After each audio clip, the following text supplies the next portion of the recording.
অনেকে আবার ওটা বসাও করতে পারে, দেখা তো যায় না।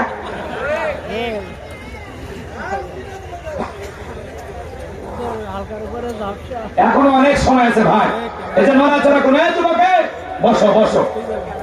যারা এই কুয়াশার মধ্যে অন্ধকারে পালিয়ে যাচ্ছেন, যদি পারেন গেটের পাশে আমার গাড়ি রাখা আছে, এই গাড়িতে আমার লেখা একটা বই আছে শেষ বিদায়।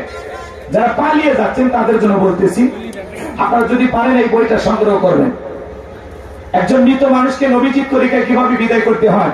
মৃত ব্যক্তিকে চুমা খাওয়া জায়েজ না, হারাম। স্বামী স্ত্রী মারা গেলে একে অপরকে গোসল করাতে পারবে কিনা, মৃত স্বামী স্ত্রীকে চুমা খাওয়া যাবে কিনা, আত্মহত্যা করে মারা গেলে তার জানাজায় যাওয়া যাবে কিনা, জান্নাত জাহান্নাম সম্পর্কে, আখিরাত সম্পর্কে, কবরের সলজব সহ বিশেষ কিছু দোয়া, 2টা গজল সহ 76 পৃষ্ঠার বইটা যদি পারেন স্মৃতি হিসাবে নিয়ে যাবেন। গাড়ি ড্রাইভারের কাছে গেলে 50 টাকা হাত দিয়ে দিয়া আপনারা নিয়ে যাবেন। বইটার নামই হলো শেষ বিদায়।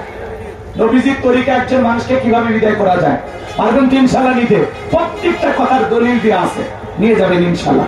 যুবকেরা তো এগুলো কিনবে না, অনেকে উপন্যাস, প্রেম কেন কাঁদায়, যৌবনের মৌবনে অভিশাপ্ত রাত, মিলন হবে কতদিনে তোর মরণের পরে। এগুলো হাজে বাজে উপন্যাস কিনলে চরিত্র ধ্বংস হয়ে যাবে, কথা বলে ঠিক কিনা? আর যারা যাচ্ছে তারা নিয়ে যাবে, মুনাজাতের পরে আপনারা পাবেন। বসেন, এখন না, আমি অন্ধকার দেখতে পাচ্ছি না। আলহামদুলিল্লাহ, আল্লাহ পরীক্ষা নিচ্ছে যে কুয়াশার ভিতরে কারা থাকে আর কারা পালিয়ে যায়। কথা বলেন, মুমিনের জীবনের প্রত্যেকটা দিন পরীক্ষা। কথা বলেন জি, আপনার ধৈর্য নিয়ে থাকবেন। 12টা 15 বাজার আগে আমি দোয়া করবো না, এখনো 45 মিনিট সময়। খালি চলেন, সামনে যায় কুপা কাপ করে দেবো, মারিয়া সমান হয়ে যাবে। তাকবীর দেন, লিল্লাহি তাকবীর। মানে মাঝে মাঝে সুবহানাল্লাহ, আলহামদুলিল্লাহ, আল্লাহু আকবার জোরে বলবেন, তাহলে আমি বুঝবো যে আপনারা আছেন। ঠিক আছে আমার ভাইয়েরা, চলেন সামনের দিকে যাই।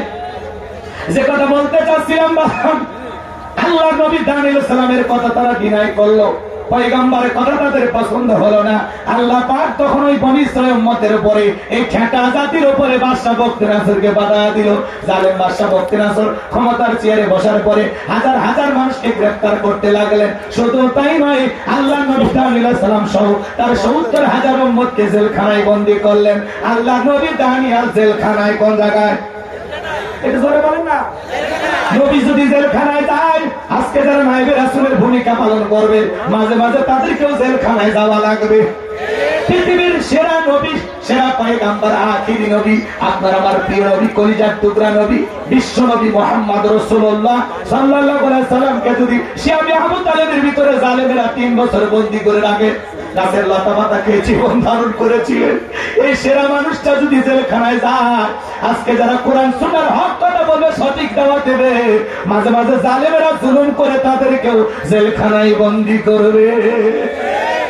কোরআনের পাকে আল্লামা সাইদি হুজুর মিষ্টি কথা বলতো, কি সুন্দর দাওয়াত দিত। ময়না পাখির আওয়াজ শুনে লক্ষ লক্ষ মানুষ যাইতো। ওরা বুঝতে পেরেছে তাদের মিষ্টি কথা শুনে মানুষ যদি একবার পরিবর্তন হয়ে যায়, আমাদের বোতল খাওয়া হবে না, দুর্নীতি করা হবে না। এই জন্য ইসলাম প্রতিষ্ঠিত হলে আমাদের ক্ষমতার চেয়ারে বসার স্বপ্ন টিকে থাকবে না। এই জন্য পরিকল্পিত ভাবে ময়না পাখিকে খাঁচায় বন্দী করে রেখেছিল, আর ভারতের ইশারায় আল্লামা সাইদিকে বিদায় করে দিয়েছে।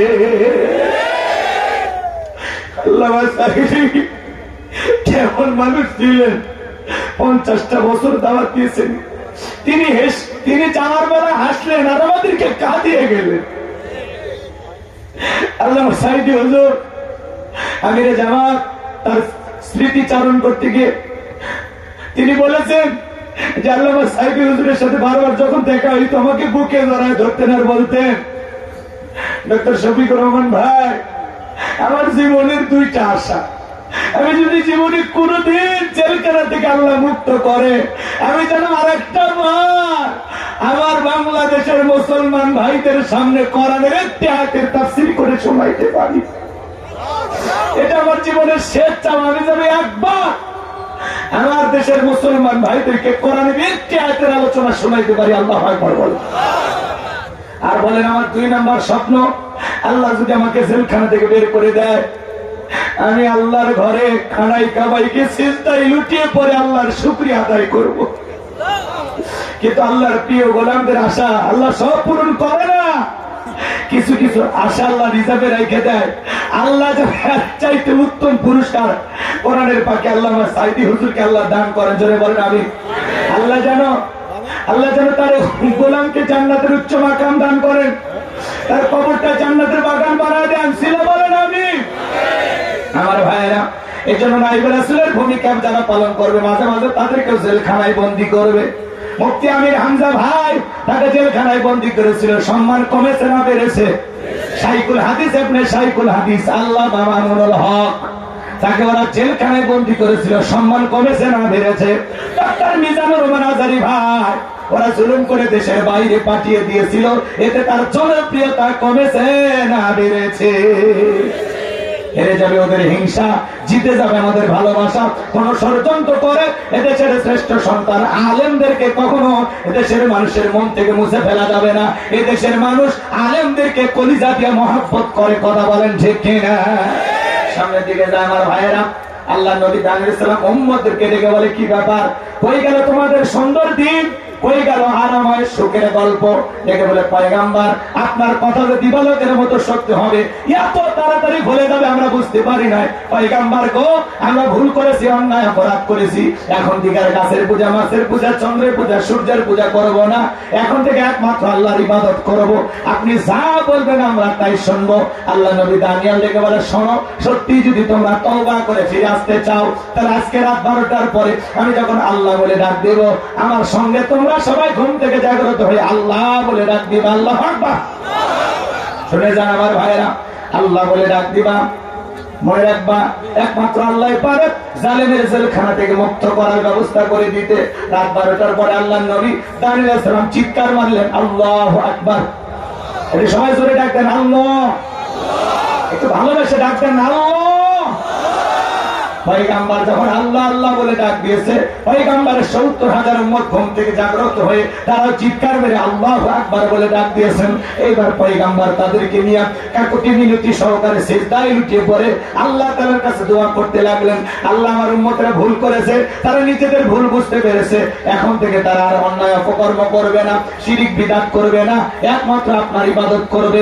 আল্লাহ গো, আপনি আমার উম্মতদেরকে মাফ করে দেন, একমাত্র আপনিই পারেন জালেমের জেলখানা থেকে মুক্ত করার ব্যবস্থা করে দিতে। নবী যখন চোখের পানি ছেড়ে দিয়ে দোয়া করে, আল্লাহ ডেকে বলে, পয়গম্বর আর কান্না করতে হবে না, আমি আল্লাহ ওয়াসিলায় বাদশা বখতে নাসরের জেলখানা থেকে তোমাদেরকে মুক্ত করার ব্যবস্থা করে দেব ইনশাআল্লাহ। আল্লাহু আকবার বলে। আমার আল্লাহ বলেন, অবশ্যই আমি আল্লাহ তোমাদেরকে মুক্ত করার ব্যবস্থা করে দেব।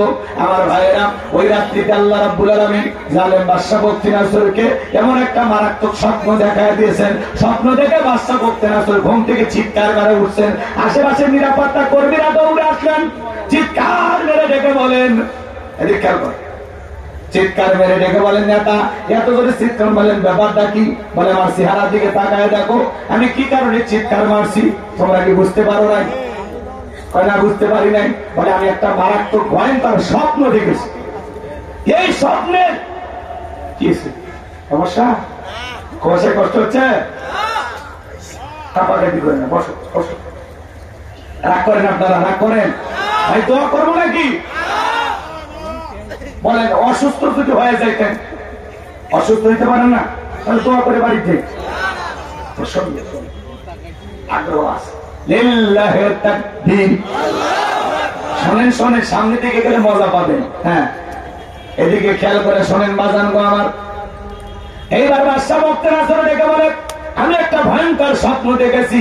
এই দেশের যত স্বপ্নের তাবির কারো কাছে স্বপ্নের ব্যাখ্যা বলতে পারে, সবাইকে আমার দরবারে নিয়ে আসো, আমি স্বপ্নের কথা বলবো আর তাদেরকে স্বপ্নের ব্যাখ্যা বলতে হবে।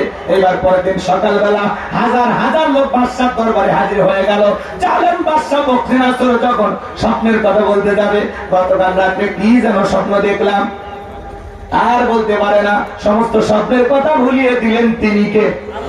বাদশার মাতার মেমোরিতে থাকা সমস্ত স্বপ্নের কথা নিয়ে যায় আল্লাহ তাআলা নবী দানিয়েল আলাইহিস সালামের মাতার মেমোরিতে সেভ করে দিলেন। বলেন সুবহানাল্লাহ।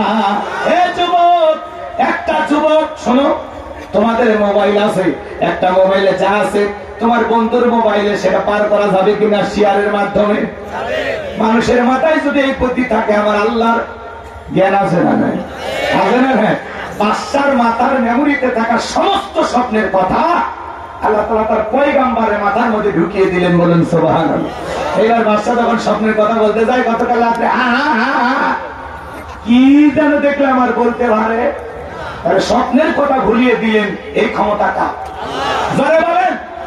এবার বাদশা মুহূর্তের মধ্যে ডায়লগ পরিবর্তন করলেন, দেখে বলে শোনো, গতকাল রাত্রে স্বপ্নে কি দেখেছি, স্বপ্নের কথা বলতে হবে, স্বপ্নের ব্যাখ্যা তুই চাই তোমাদেরকে বলতে হবে। জনগণ ডেকে বলে বাদশা এ তো পাগলামি কথা, স্বপ্ন দেখেছেন আপনি, আমরা কিভাবে বলবো? বাদশা কি স্বপ্ন দেখেছে ওই দেশের জনগণ কি জানে? কথা বলেন। আপনারা স্বামী স্ত্রী এক খাটে ঘুমান না আলাদা? বলেন হুজুর গরিব হতে পারি কিন্তু বউ কলুত নিয়ে ঘুমায়। ধনী যারা, টাকাওয়ালা যারা, এদের স্বামী স্ত্রীর সম্পর্ক ভালো না। বেশি টাকার অহংকারে স্বামী স্ত্রীর সম্পর্ক দাও কুড়েলের মতো। আপনারা স্বামী এক রুমে ঘুমায়, বউ আলাদা রুমে ঘুমায়। আর গরিব আলু ভর্তা দিয়ে ভাত খায়, রিক্সা চালায়, ভ্যান চালায়, মাটি কাজ করে, ঘুমানোর আগে বউ কলুত নিয়ে ঘুমায়। হাসির কিছু না। বলে হুজুর গরিব হতে পারি কিন্তু ভালোবাসার অভাব নাই। বিশ্বনবীর ঘরের ভিতরে দামি আসবাবপত্র ছিল না, কিন্তু আম্মাজান আয়েশা বলেন রাসূল আমাদেরকে এত ভালোবাসতেন আমরা সব কিছু ভুলে যাইতাম, বলেন সুবহানাল্লাহ। ঘরটা যেন শান্তির বাগান ছিল। সুবহানাল্লাহ বলবেন না? রাসূলের ঘরে কেমন শান্তি ছিল আমি বলবো?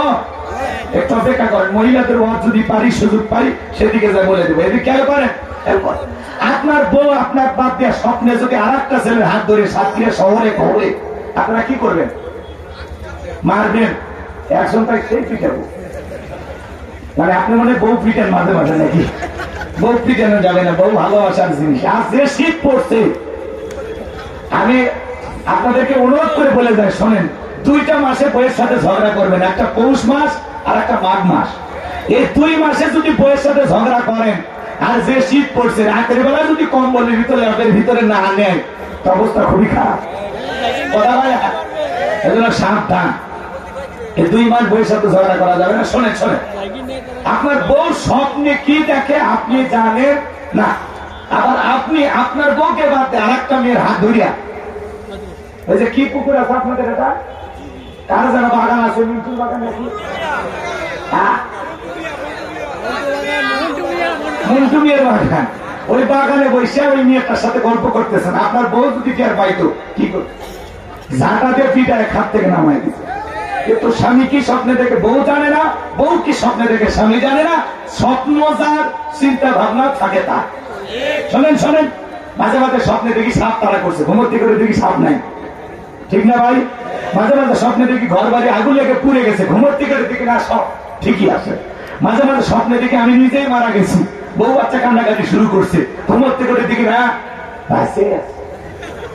কি ভাই? মাঝে মাঝে স্বপ্নে মারা যাননি তুই একবার? কথা কয় না, কথা কয় না। স্বপ্ন তো স্বপ্নই। যুবকেরা কিন্তু স্বপ্ন দেখে, দেখে না? যে যুবকেরা বিয়ে করেনি, নায়িকাদের ছবিতে পুরো ঘর সাজানো, বলিউড হলিউড টালিউড ঢালিউড যা আছে সব নায়িকাদের ছবি। কথা কয় না? প্রত্যেকটা রুমে রুমে নায়িকাদের ছবি।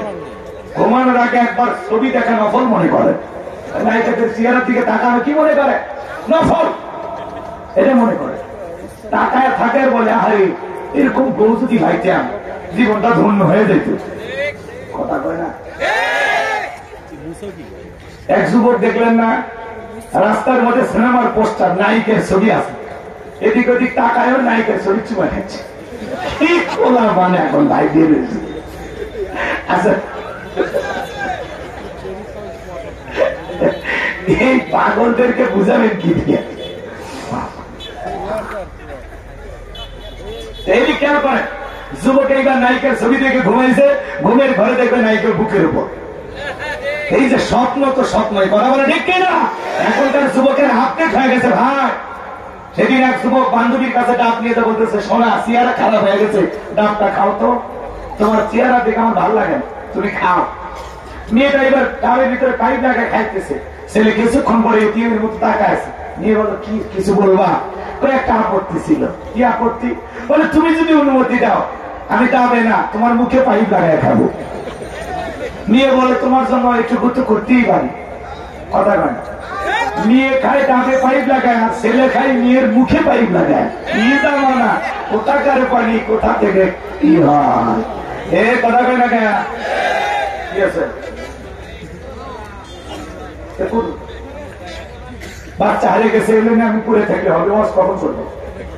হারিয়ে গেছে, নাম মেরাজ, পিতা তৌহিদ, গ্রাম হলো ইসলাম কাটি। ছেলেটি স্টেজের পাশেই আসে, ওরে বাবা